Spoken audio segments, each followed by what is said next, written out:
I don't know when you say this, pero don't over-explain yourself to people na wala rin namang kwentang kausap. Yung mga taong tipong tawag doon, yung mga tipong kahit anong paliwanag mo sa kanila, kahit anong sabi mo sa kanila, ganun pa rin yung mindset nila, ganun pa rin yung pag-iisip nila. Like, kahit nakailang paliwanag ka na, they just won't fucking listen. Sabihin nila, hindi, kasi ganito yun eh. Kasi dapat ganito, dapat hindi. Kasi ito yung ganito yung ganito yung maniniwala ko. Kasi ganyan. Two is, certain circumstances like, okay, certain circumstances. Kasi ganito yun. There will always be people that always have something to say about your goddamn life. Yung mga iba, posibleng maintindihan ka nila yung mga iba. Kahit ang paliwanag mo, yun nga, wala rin naman kwenta.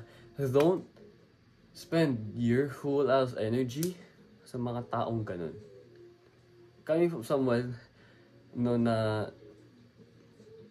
nakailang paliwanag na ako sa kanila and all that, tapos they just won't believe, they just won't fucking listen. Hindi lang talaga sila nakikinig. And minsan, nakakainis rin yun.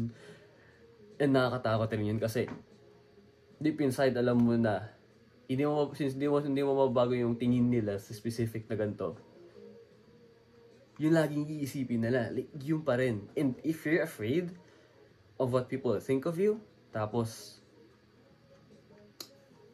paliwanag siguro pa rin isipin nila, that's gonna be big problem. Pero wag mong hayaan na mabother ka doon, na masira yung flow, yung state of flow mo, masira yung araw mo dahil lang doon. No, it's just something really normal sa atin. Gusto ko itong gawin tong video to kasi naalala ko yung sarili ko bigla, like before ng high school, kay 7th grade 8. I always over-explain myself kasi ayoko na parang ma-misunderstand ako. Ayoko rin na na parang mamali yung pag-iisip nila sa akin.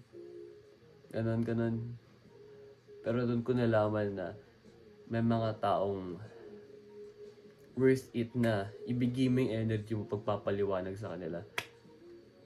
May mga tao rin walang kwenta na hindi rin naman worth it. Either way, they always have something to say, so just focus on your goddamn life. Focus ka lang kung ano yung goal mo, kung ano yung ginagawa mo, and just let them be. Kasi once you're in this flow state, yung parang napaka-smooth na ng ginagawa mo, ng progress mo, nagpapatuloy ka lang, in a few months, you're going to be unrecognizable. In a few months, di ka nila makikilala, tapos pinagpatuloy mo yun. One important factor when it comes to self-improvement is consistency and the willingness or the choice of actually wanting to improve.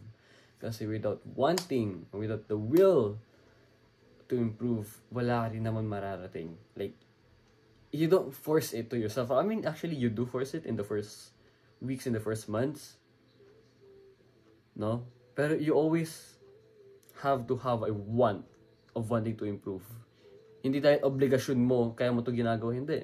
Kaya mo itong gustuin. Kasi ito yung na-realize ko rin.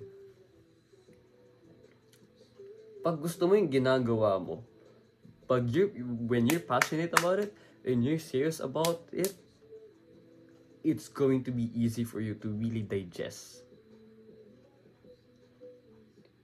Hindi lang yun. Hindi lang madaling i-digest, pero it's going to be smooth for you. And even though na may mga blockades tayo along the way, hindi mo like, it's gonna be, parang wala lang talaga yan, no? Yun yung case ko nung grade 10. Nung pinili ko talaga seryosohin yung pag-aaral ko nun, hindi ako stress sa mga schoolworks, sa mga academics. Hindi ako stress kasi I have this plan, alam ko kung ano yung ginagawa ko dapat, and I'm doing it right now. Pagdating sa quizzes, alam ko na rin, and nag-aaral ako kasi gusto ko. And because of that, because of the want to study, mataas yung score na nakuha ko. Yung mga iba kasi, nag-aaral sila, either because pinipilit sila ng parents nila, you know, like typical, parental pressure, ganun. Second, yung dahilan rin, is because they have no choice. Yeah, whatever works for them, yun na lang ginagawa nila. Ano ba eh?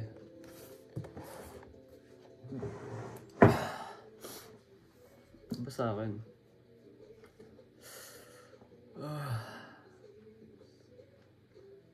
Things go smoothly pag gusto ko talagang mangyari. Pag gusto ko talagang matuto. Parang dun ako nag-enter ng flow state ko. Ngayon, grade 11 last year, tapos ngayon wala. Like, wala. I just...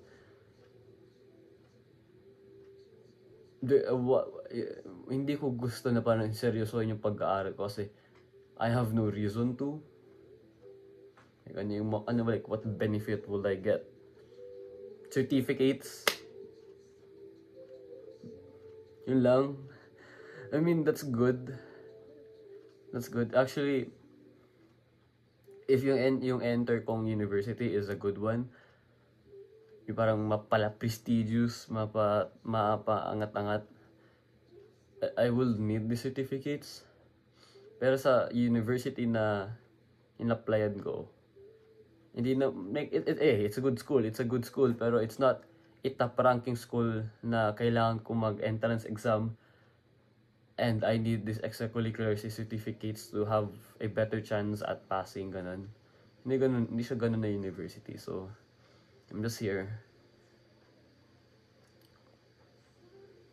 Hindi ko alam kung yung word is nag-TTS, pero like I'm just here waiting to go to the Philippines.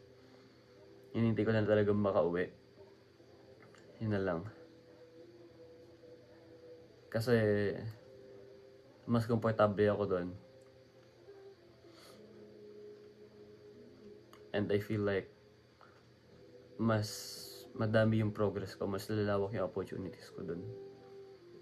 Dito sa Saudi, admittedly, wala akong ginagawa. Kahit sa ACAD, sakto lang, like, yung ginagawa ko is like, napakababa. I'm not even effort na effort. Hindi rin ako yung saktong effort. Hindi rin ako yung balance. I'm just low.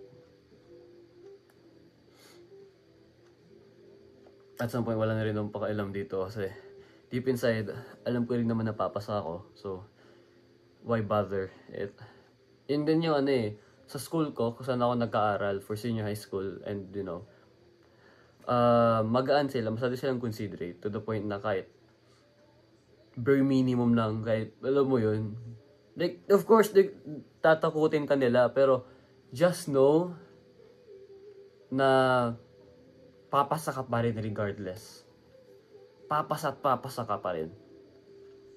No? The last time na nakakuha ako ng grade na 75, like 78, was nung grade 7. Doon, stricto pa sila sa grades nun. Pero, nung tumama yung pandemic, tas grade 8, grade 9, parang napapansin namin na mas considerate sila pagdating sa grades. So, let's say na yung deserve mo talagang grade is like 85. Tataasan nila 86, 87. Para saan? Para pasok ka with honors. Kasi it is easy nowadays.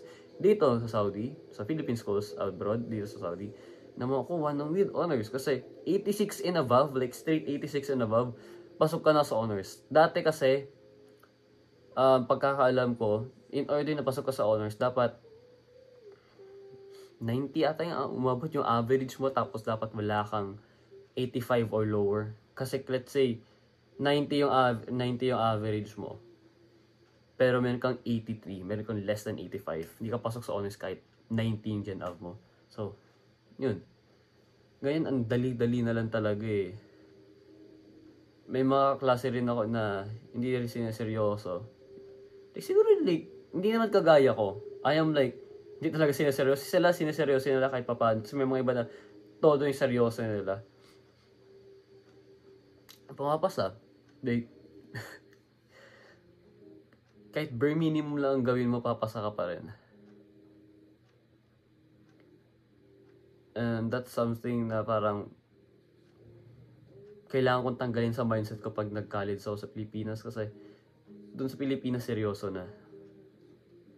Like, I know, na kahit, hindi pero 4 years college yan, enjoyin mo lang, ganun. Hindi. So, seryosohin ko to kasi kinabukasan ko yung nakasalalay dito. It's my grades and gusto ko din naman makaabot ng Dean's List using my own efforts. Galing sa paghihirap ko at hindi galing sa sagot ng iba. Hindi galing sa sagot ng mga kaklase ko. Nang yung tanggalin yung like, baka naman akalaan niya ganito lang sila. Hindi. Gusto ko rin seryosohin yung pag-aaral ko. Gusto ko rin na may maabot ako kagaya ninyo. Pero this is not the time. Senior high school is not the time. Doon ako sa college. Doon natin makikita. Doon natin malalaman. For the next 4 years, ano kayo yung maaabot ko? Hanggang saan yung kaya ko? Diba? So, let's see. Let's see.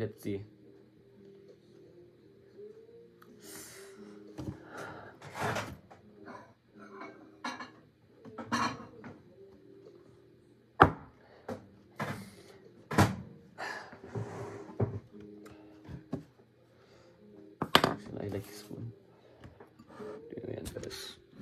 Wow, this is kabsa. Napakalambot ng kanin.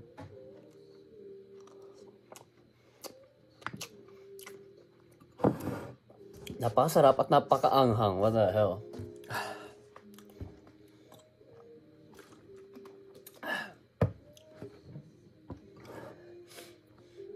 And in addition, may sinunod kasi ako sa note ko. Parang i-summarize ko na lang. It's not the country itself na may problema kasi economically, like everything about this country is better than the Philippines talaga. No. May mga tao like, if posible, my mom and I, tas majority ng mga Pilipino will get a citizenship dito kung pwede lang kasi life here is good. No? Makakatipid ka talaga. Like, makakatipid ka. Makakapag-ipon ka. Mother ko na nurse dito ng ilang taon, ikuwento ko sa inyo yung lifestyle ko kung paano mabuhay dito in the next video. Pero, matipid talaga kami. Ilocano siya, by the way. Ilocanos have a trait na matipid, na hindi gumagastos. And thankfully nakuha ko yung trait na yun kay mother ko. So, have like, may pera ako ngayon na hindi ko ginagastos. Even though pwede ko naman gastos, hindi like, basta, that's another story. Pero yun na nga, mother ko na nurse dito ng ilang years na rin. I feel like more than 15 years. Nakita ko rin naman yung ipon niya. Which, wow, napakadami. Basta tumagal ka lang dito, makakapag-ipon ka talaga. Kaya ko lang gustong umalis sa bansang to. Is not because I hate this country. Not because may sama ako ng loob sa ganito. Hindi. It's the people that I am surrounded with na hindi ko prefer, hindi ko komportable. Like, yung bumubuhay na lang talaga between my ako and sila is pakikisama. By the way, ganun na Spotify ko. Spotify, by the way.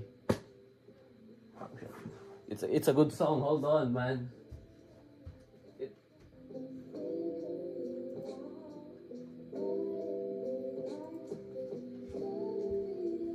Pero, yun na nga.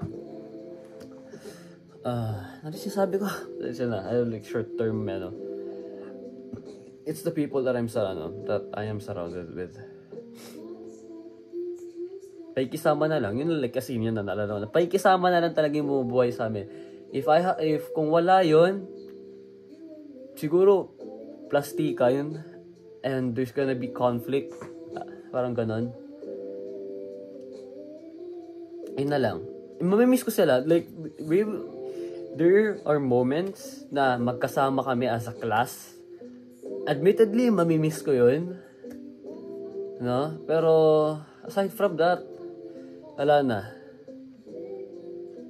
I want to genuinely stay away from them. Like, gusto ko lumayo sa kanila. Kasi I am not comfortable being with them. No? Except, yung mga iba dyan, may mga exceptions. Kilala nyo naman na kung sino kayo. Okay? Pero, the rest, I don't really vibe with it. Like,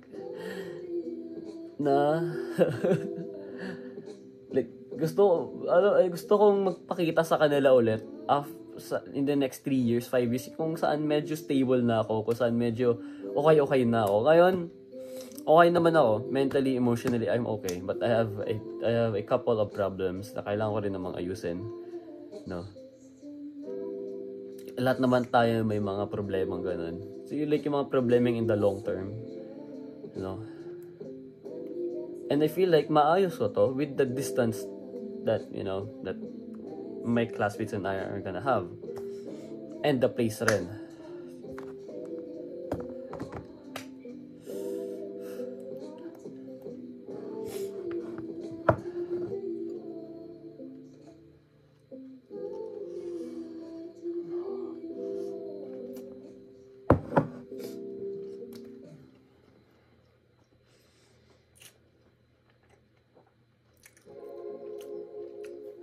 Mamaya gagawin rin ako ng specific video, like so siguro a few days after.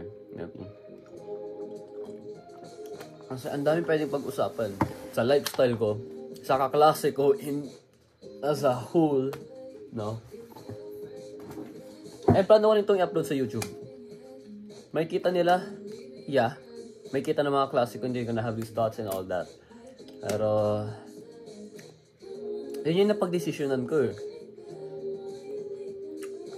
And yung decision na yun, iniisip ko rin naman kayo nun, pero iniisip ko rin yung well-being ko. Ayun. You guys have a good one. And don't over-explain yourself. Huwag kayong mag-over-explain sa mga taong wala rin din naman pakialam sa inyo. Masayang lang yung enerhiya mo. And yung mga sinasabi mo, lalagpas lang sa isang tenga o paalis sa kabila. So, why bother? Yung kaya mo lang talagang gawin is you focus on yourself and mag-focus ka sa mga taong that actually gives a care about you. Okay? Meron tayong external and then the internal. Bale, sa idea ni Marcus Aurelius, nasa-separate yung mga problema natin doon. Yung mga outside of our control, mga external, wag tayo mag-focus doon. Like, we should never focus sa mga bagay na malayo sa control natin. Opinion nila, yung thoughts nila, yung comments nila, malayo sa control natin yan. Like, isipin mo sa any given situation, ano yung within your control and outside of your control. That way, madi-differentiate mo kung alin. And, malalaman mo rin kung saan ka dapat mag-focus. Okay? So, yan lang. Boom!